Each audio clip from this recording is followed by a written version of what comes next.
তিনটি বিষয় নিয়ে কখনো মানুষের সাথে কথা বলবেন না। 1 নম্বর, নিজের নেক আমল।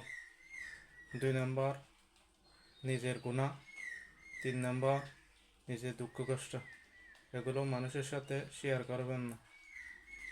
না হলে যদি আপনি নিজের গুনাহ মানুষের শেয়ার করেন, আল্লাহ রাসূল সাল্লাল্লাহু আলাইহি ওয়াসাল্লাম বলেছেন, যে ব্যক্তি নিজের গুনাহ অন্যের কাছে প্রকাশ করে বেড়ায় তার গুনাহ কখনো ক্ষমা করে দেওয়া হবে না।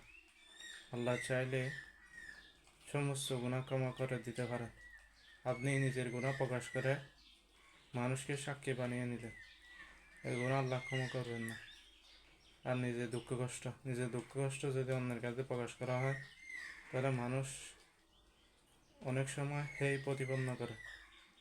নিজের ন্যাক আমলও মানুষের কাছে প্রকাশ করা উচিত না, যার মাধ্যমে রিয়া সংগঠিত হয়। রিয়া হচ্ছে সবচেয়ে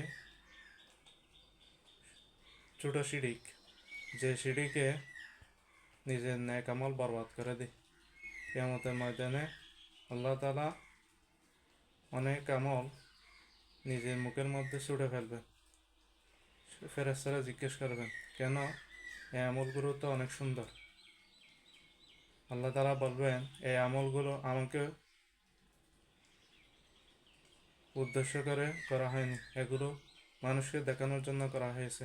তাই নিজের ন্যাক আমলগুলো প্রকাশ না করা উত্তম।